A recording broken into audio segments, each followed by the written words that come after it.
Assalamualaikum warahmatullahi wabarakatuh. Hadirin hadirat sekalian rahmati Allah subhanahu wa ta'ala, kita lanjutkan pengajian kita.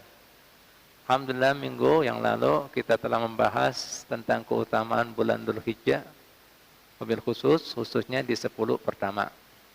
InsyaAllah pada malam hari ini kita melanjutkan bab berkaitan dengan ibadah kurban. Kita hendak menjelaskan hikmah asal muasal kenapa disyariatkan ibadah kurban. Ya, kita baca. Bismillahirrahmanirrahim. Qala al-muallifu wa nafa'a bihi wa bidarain amin radhiyallahu anna wa ankum. An Anasin, diriwayatkan daripada Sayyidina Anas, wa an Aliyin, dan daripada Sayyidina Ali bin Abi Thalib radhiyallahu anhuma, annahuma qala, mereka berdua berkata, qala an-nabiyyu alaihi salatu wassalam, bersabda Nabi kita Muhammad sallallahu alaihi wasallam, idza khusiral mu'minuna min kuburihim, kena ketika kemudian para hamba Allah Subhanahu wa taala dibangkitkan Allah taala daripada kuburan mereka. Silakan yang di luar masuk semuanya, ya. Hafid masuk, Fit. Nah. Jadi disebutkan jika kemudian orang-orang beriman dibangkitkan daripada kuburan mereka, bersabda Allah Subhanahu wa taala, berfirman Allah taala mengatakan kepada para malaikatnya, ya malaikati, wahai para malaikatku, lam la tumsu ibadi rajilan, jangan dibiarkan hamba-hamba aku itu berjalan batis ketika di yaumul qiyamah. Ya, rajilan, bal arkabuhum ala najaibihim, biarkan mereka berjalan di atas amal kebaikan mereka, di atas kemudian amal soleh mereka. Kenapa ya Rabb? Ya, Allah Ta'ala menyebutkan kepada para malaikatnya hikmah asal muasal manusia, supaya tidak dibiarkan berjalan kaki. Pian kan bisa bayangkan kayak apa yaumul qiyamah, ganalnya, luasnya, mencekamnya. Nah, lebih ganal daripada bumi tentunya. Ya. Fa innahum i'tadur rukuba fid dunya, karena kemudian para malaikat itu terbiasa menunggang ketika hidup di dunia. Biasa dengan tunggang-tunggangan, dengan tumpangan-tumpangannya. Karena fil ibtidai, Allah mengatakan pada para malaikatnya, asal muasal tumpangan yang pertama, sulbu abihim, yaitu tulang sulbi orang tua mereka. Nah ini, kita ini semua kan berasal dari sini. Nah, ini tempat pemrosesnya mani kita, tulang sulbi. Nah, makanya Pak, Bu, di dalam sunnah kita itu mendudukan, disunahkan. Pian kan kadang-kadang melihat kan di negara-negara yang Islam di Timur Tengah, kebanyakan mereka bersandar-sandar ada bantal-bantal di sini. Nah itu apa? Sunnah. Jadi Nabi Muhammad SAW muliakan, apa ini bahasa kita? Pinggul lah. Ya, bahasa kita pinggul kalian, karena di situ tempat anak cucu pian, anak cucu ikam semuanya. Nah dari sini, makanya disunahkan pakai yang empuk-empuk, ya, yang pakai yang apa, empuk lah, hapuk-hapuk. Nah, pakai sesuatu yang empuk. Nah itu disunahkan karena anak cucu kita, nah ada di sini. Nah, turunan kita ada di sini. Maaf, makanya orang kebanyakan hubungan badan kan sakit sininya. Keluar banyak nah. Nah itu tadi. Nah jadi Allah Ta'ala mengingatkan kepada para malaikat ini, tunggangan mereka, ya, tumpangan mereka, yaitu ada di tulang sulbi bapak-bapak mereka, orang-orang tua mereka. Nah nih, bujur apa kata kira-kira? Nah ini satu. Ya. Summa, kemudian namanya orang sudah berumah tangga, yang asalnya tulang sulbi bapak, iya. Summa badnu ummihim rukubuhum. Kemudian tunggangan yang kedua, tumpangan yang kedua, nah, daripada anak cucu Adam ini, perut ibu mereka, rahim ibu mereka, ya kan? Masuk hubungan badan, disimpan, Nunggang apa kada? Numpang lagi di perut ibu mereka sampai lahir 9 bulan. Nah, nih. Fahina, ya, waladathum ummuhum, ketika sudah dilahirkan mereka, ya, ibu mereka melahirkan mereka, fahujru ummihim markubuhum ila an yutimma radha'ah. Kemudian tunggangan selanjutnya, mereka ada di bilik-bilik kamar ibu mereka sampai telah sempurna susuan selama dua tahunnya, ya kan, nempel terus dalam gendongan ibunya 2 tahun. Nah, subhanallah. Nah, ini susui, dirawat dengan ibu. Nah, setelah tuntung, ya, daripada masa penyusuan, summa unuku abihim markubuhum, kemudian mereka menunggang daripada pundak para bapak mereka. Apa maksudnya di sini? Bapak mereka yang beri nafkah, makannya, minumnya, ya kan? Mungkin ada yang perhatikan bapak makan minumnya, lah bisa mati anak-anak tadi. Jadi ini secara kiasan. Nah, selanjutnya setelah susuan habis, nah, diberi makan, minuman, nah, dinafkahi daripada bapaknya ini sebagai tunggangannya. Nah, setelah itu gimana lagi ibu bapak sekalian rahmatullahi taala? Ya, summal, ya, faras wal bighal maraqibun fil barari wasufun wazawarik fil bihari. Kemudian setelah mereka dewasa, sudah terlepas daripada bapaknya, mandiri, sudah bisa begawe. Di dunia mereka mengendarai bahari inilah. Jadinya Nabi Muhammad SAW di sini faros. Faros itu kuda. Bighal, bighal itu campuran perpaduan peranakan antara kuda lawan khimar, lawan keledai. Itu ketika di daratan. Menurut ini bisa sekupi kan kendaraannya. Apa lagi? Hah? Apa lagi, Pak? Bisa NMAX.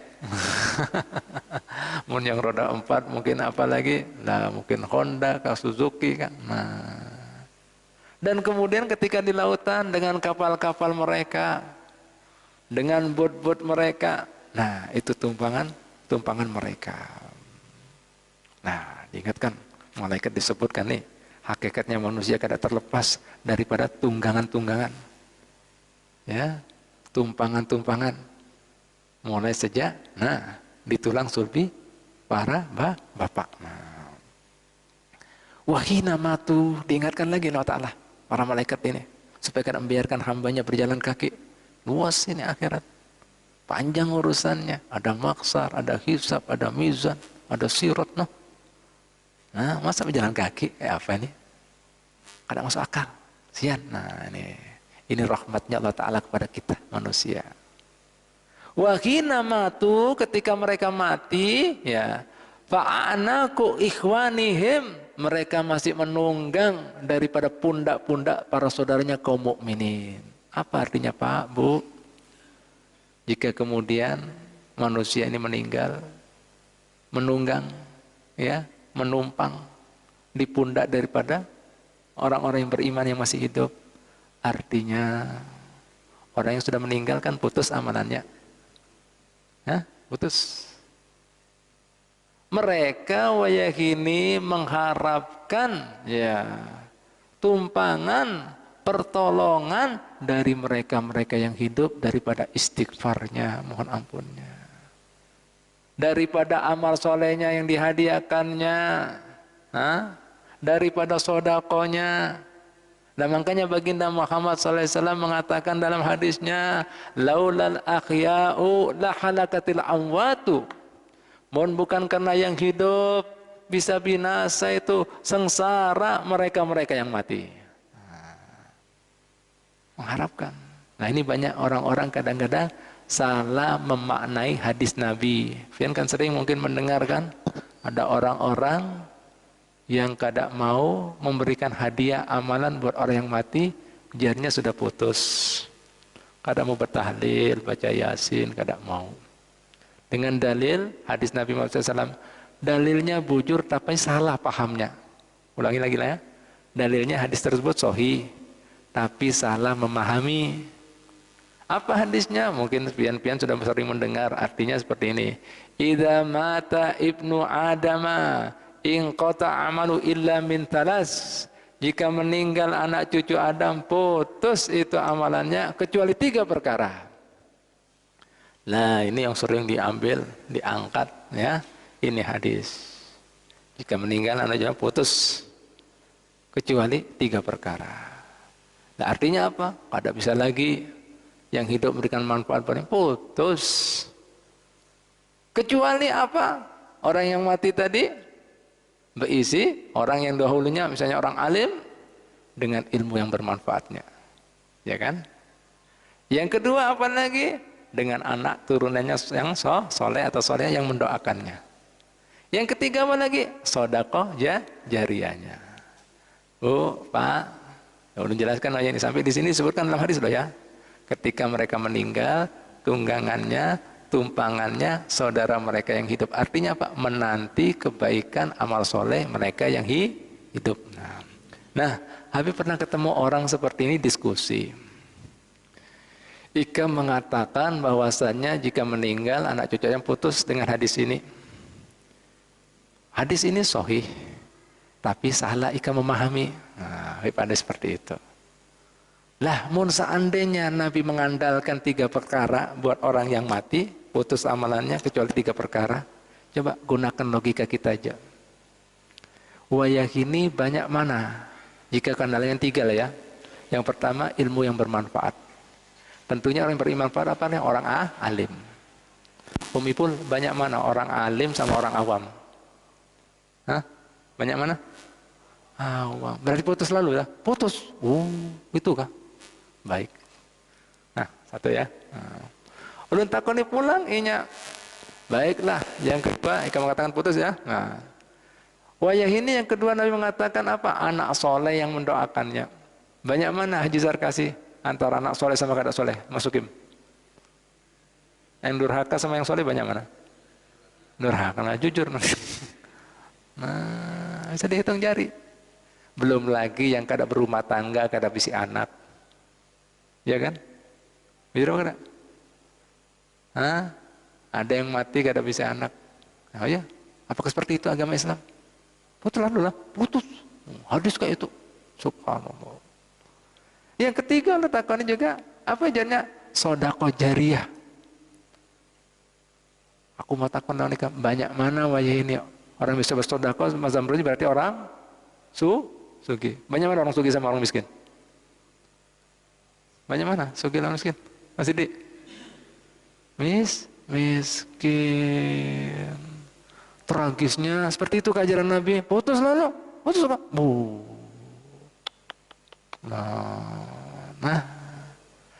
Nah, saudaraku, Wipadai langsung seperti itu. Mohon seandainya putus, ya, kada bisa yang hidup memberikan kebaikan manfaat buat yang mati. Kenapa syariat Nabi memfardu kifayakan sembahyang jenazah? Hah?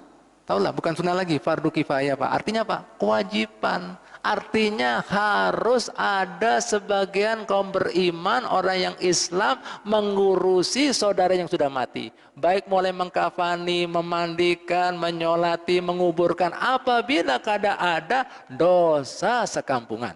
Tuh, lihat. Lihat. Lihat. Ayo. Mau seandainya nih, yang hidup kada bisa memberikan kebaikan pada yang mati. Nah, hukumnya bukan sunnah lagi, fardu. Tahulah fardu. Memang kada fardu kada harus setiap orang, tapi harus ada yang tampil, harus ada yang berdiri, harus ada yang bangun, harus ada yang melaksanakan. Mohon kada ada dosa. Ya Pak, pakai logika. Nah, mohon seandainya putus lalu kita kada bisa memberikan manfaat buat orang yang mati. Coba pikir. Ini Nabi loh ya, lain Habib. Begitu. Sampai Habib tantang lagi, Habib ingatkan lagi. Nah, ikam sembahyang jenazah, tapi ikam tidak pernah merenung bacaan dalam sholat jenazah. Kan ada 4 kali takbir. Pertama Fatihah, yang kedua sholawat, yang ketiga Pak Ismail? Doa. Tidak akan. Allahumma gfir lahu warhamhu amin lakian. Mun binian, Allahumma gfir lahu warhamhu sampai seterusnya panjang. Takbir yang keempat baca apa? Apa Mas Didi? Takbir yang keempat doanya apa? Iya. Iya, tahulah artinya. Bujur. Allahumma la takhrimna ajrahu wa la taftinna ba'dahu waghfir lana wa lahu. Tahu artinya? Nah, udah diartikan sekarang. Nah, mau tahu artinya enak. Allahumma la takhrimna ajrahu. Ya Allah, jangan diharamkan. Tahu diharamkan artinya? Dicegah. Jangan dilarang. Jangan diputuskan kami daripada pahalanya. Tahu pahalanya orang mengurus daripada orang yang mati? Besar sekali Pak. Ujar Nabi, orang yang melatih orang mati, kemudian sampai mengantar dalam kuburannya, falahu kirotan. Buat dia 2 kirotan. 2 kirot. Apa kirot di sini? Yaitu 2 kirot di sini seperti orang yang bersedekah,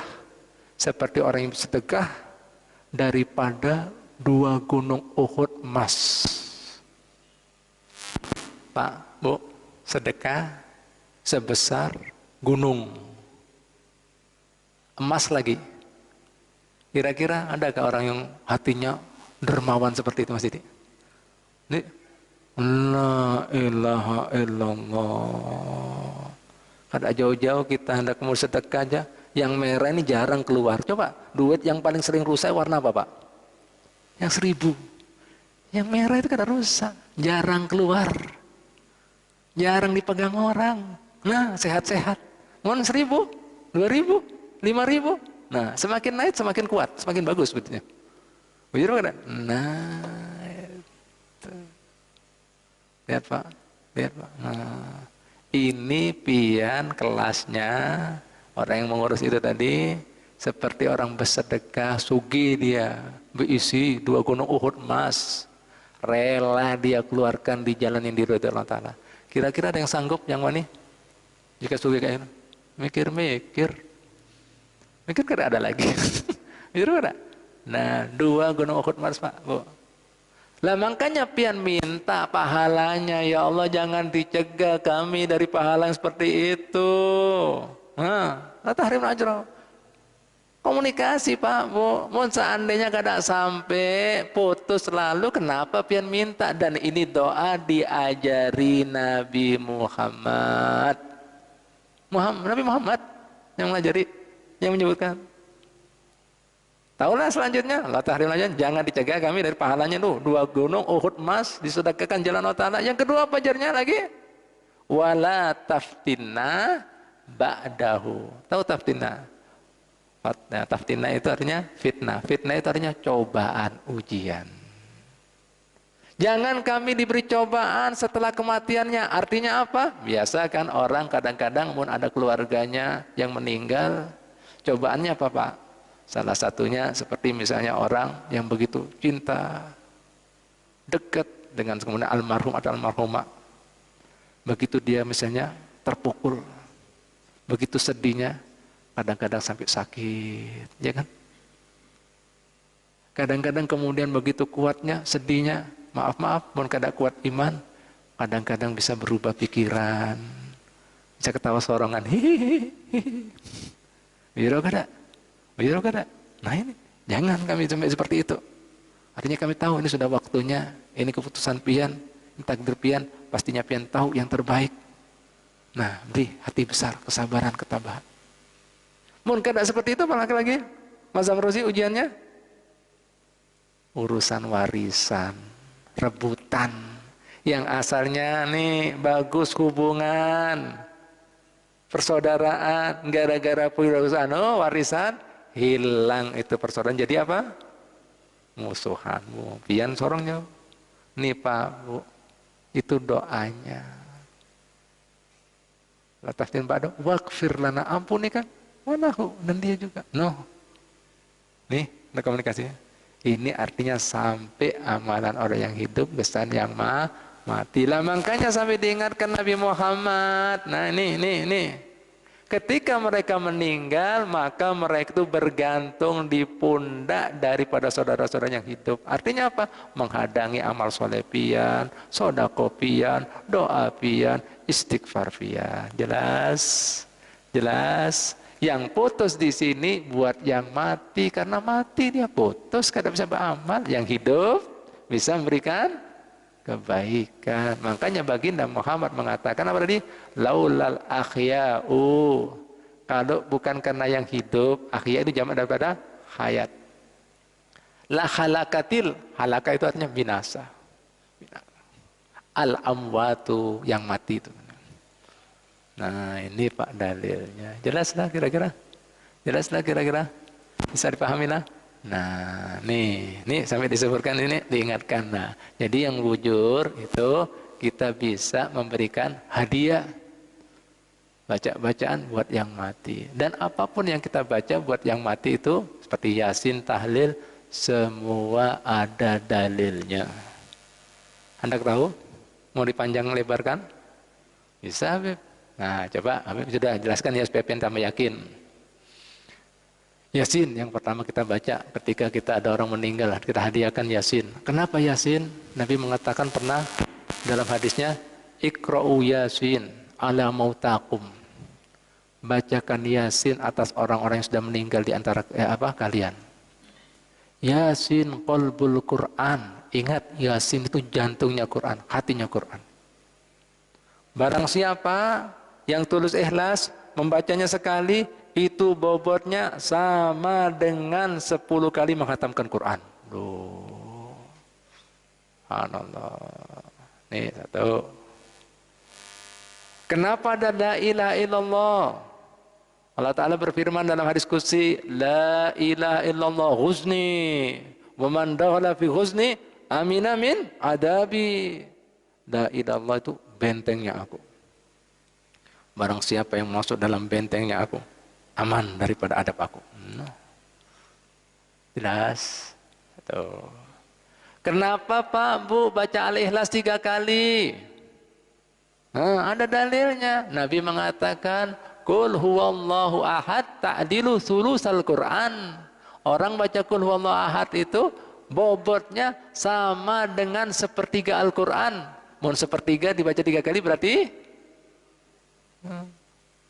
Quran berapa? 30 juz. Sepertiga 3 kali berarti hatam. Oh. Tahu? Kenapa ada subhanallah bihamdi subhanallah adim? Kenapa? Ada dalilnya. Ini tadi racikan semua tahlil ada dalilnya. Apa ajaran Nabi Muhammad SAW tentang subhanallah bihamdi subhanallah adim? Kalimatani khafifatani alal lisan, thaqilatani fil mizan, habibatani ilar rahman, subhanallah bihamdihi subhanallahil azim. Jar Nabi, kalimatani. Ada 2 kalimat. Khafifatani alal lisan, ringan diucapkan oleh lisan. Thaqilatani fil mizan, akan tetapi berat dalam timbangan pahalanya. Habibatani ilar rahman, dicintai dengan Tuhan yang Maha Rahman. Apa itu baginda? Subhanallah bihamdi subhanallah. Makanya dibaca, dihadiahkan. Jelas, jelas. Semua ada dalilnya. Jadi diracik sama ulama kita itu semua ada bobotnya. Nah, ada Pak Bu. Sampai kemudian ada lagi, kenapa ada ayat kursi? Ayat kursi dikatakan Nabi SAW, barang siapa baca ayat kursi yang menghijabi antara dirinya dengan surga itu mati. Oh, itu. Jadi kan ada hijabnya.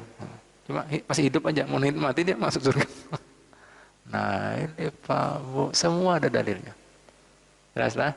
Nah, itu Bu, Pak ya, perlu diketahui. Jadi sampai, jadi yang putus itu buat yang mati karena dia sudah mati, ada bisa beramal. Nah, menghadangi, menanti sampai di sini disebutkan oleh Nabi apa? Nah, ketika mereka meninggal masih menumpang lagi di pundak-pundak saudara mereka yang masih hidup. Lo lihat Pak. Wa hina qamu min kuburihim. Oleh karena itu hai para malaikat, jika mereka sudah dibangkitkan daripada kuburan mereka, la tumsuhum rajilan, jangan biarkan mereka berjalan kaki. Nih. Semuanya menunggang, menumpang dia. Ya. Fa innahum i'tadur rukuba, dia itu sudah terbiasa dengan menunggang. Wa qaddimu najaibahum, oleh karena itu, nah, sodorkan, berikan itu ibadah kurban mereka. Nah ini, berarti orang kadang pernah korban, nah kendaraannya apa ini? Nah berikan ini kan, ini kendaraan mereka, nah kurban mereka. Nah ketika kemudian seperti ini, nah kisah daripada Allah Ta'ala seperti ini, langsung Nabi Muhammad SAW menyebutkan dalam hadisnya, menyeru kita semuanya, addimu dhahayakum, hei umatku, agungkan itu ibadah kurban kalian, rayakan, semarakan, fa innaha ala sirati matoyakum, karena nanti di atas sirat sebagai kendaraan kalian. Nah inilah yang kemudian yang disebutkan oleh Allah Ta'ala dalam Al-Quran, yauma nahsul muttaqina rahmani wafda. Nanti orang-orang yang muttaqin itu dibangkitkan, dikumpulkan sama Ta'ala, ketemu Allah Ta'ala yang Rahman, wafda. Apa artinya wafda di sini? Ahli tafsir kita mengatakan yaitu dengan menunggang, dengan kendaraannya.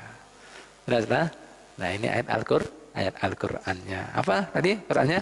Yauma, pada saat itu, naksuru, kami kumpulkan al-muttaqin, orang yang bertakwa, ya, ilar rahman, pada Tuhan mereka yang maha pengasih, wafda. Wafda di sini artinya dengan kendaraan, rukbanan artinya wafda itu. Jelas ya?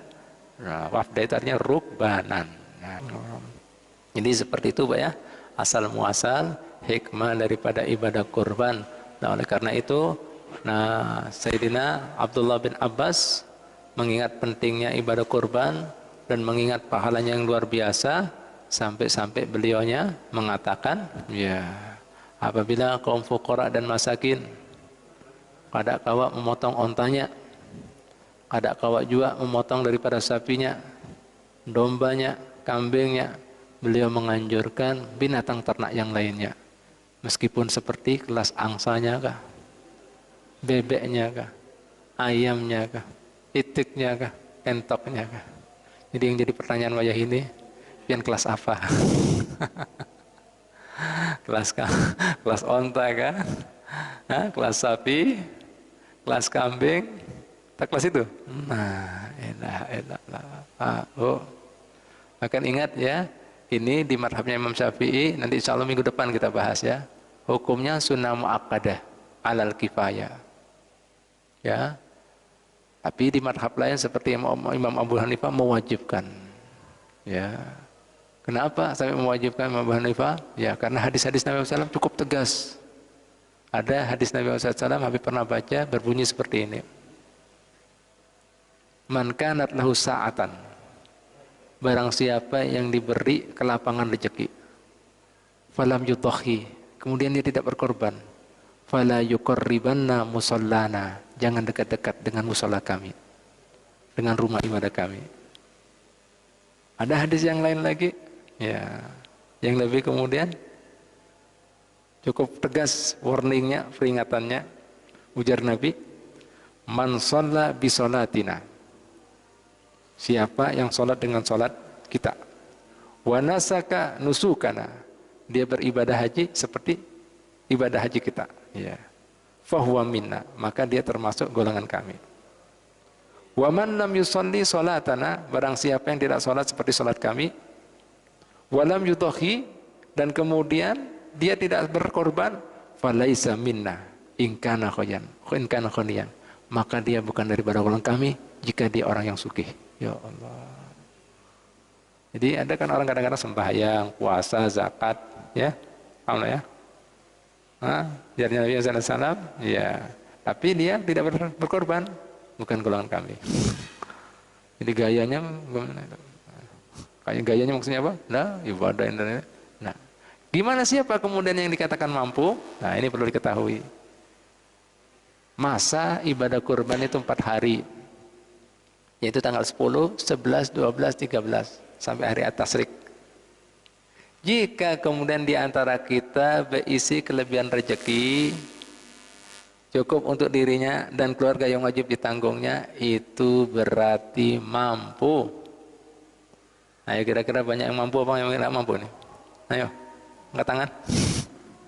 Nah, jadi misalnya pian, jadi kadang menunggu sebulan 4 hari. Paham lah, misalnya ambil aja harga kambing 2,5 juta. Paham lah ya. Nah, pian keperluan keluarga pian dan diri pian cukup, misalnya kesan berjalan, makan, minum, masih ada 2,5 juta, mampu itu. Potong. La ilaha illallah. Itu Pak, Bu, kada suban lah kita. Ini artinya mampu. Itu sudah mampu. Ini satu. Terus yang kedua lagi, dikatakan oleh Imam Syafi'i, ini hukumnya sunnah mu'akkada alal kifayah. Sunnah yang sangat ditekankan alal kifayah. Artinya dalam rumah tangga tadi lebih daripada satu orang. Misalnya ada berapa orang. Jika kemudian tidak ada yang melakukan, berarti serumahan hukumnya makruh. Tahu makruh? Makruh itu artinya dibenci. Sunnah itu yang disukai, dicintai Nabi. Berarti keluarga tersebut yang berapa orang tinggal di situ, ada yang mampu, kadang melaksanakan, dibenci Nabi, kadang disukai Nabi selama 4 hari. Kan selama ini pian kan yang tahu fardu ain, fardu kifayah. Ternyata ini ada sunnah kifayah. Jika berjumlah masjid orangnya. Nah, jika nggak ada yang lakukan, kena semuanya makruh. Unik kan ini hukumnya? Baru tahu kan pian? Nah, ini pentingnya kita ngaji. Kena semuanya. 4 hari nggak disukai Nabi. Makruh itu Pak, artinya dibenci. Ya, kan selama ini kita makruh aja nggak apa-apa. Nggak disukai Nabi nih, dibenci Nabi, seneng nggak? Nah, ini jangan remehkan makruh.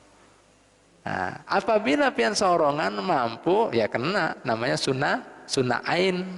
Sunnahnya mengikat jika pian mampu. Tapi kalau nggak mampu, nggak masalah. Jelas? Nah, makanya Imam Syafi'i melihat seperti ini, beliau meskipun tidak mewajibkan, beliau tegas. La urokhisu fitarkiha liman qadaru 'alaiha. Aku kadang memberikan toleransi buat orang yang mampu.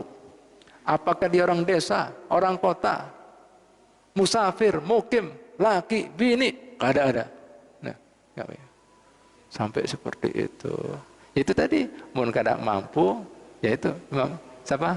Abdullah bin Abbas ngeritik lagi kita. Ya sudah, mun kada mampu, kelas ayam. Kelas apa lagi? Bebek. Nah, nanti ada yang nakal lagi Mas Zamrozi. Sudah sugih, ulun sudah beb, bahari beb. Nah, ayam. Nah, itu fakir miskin. Mohon maaf. Dan ingat Bu, ulun ingatkan lagi, ibadah kurban ini bukan seumur hidup sekali. Ulun sudah beb. Ini dikatakan mampu, jika mampu. Dan sifatnya mengikat. Mungkin ada yang lakukan. Nah, makruh serumahan. Mengikat.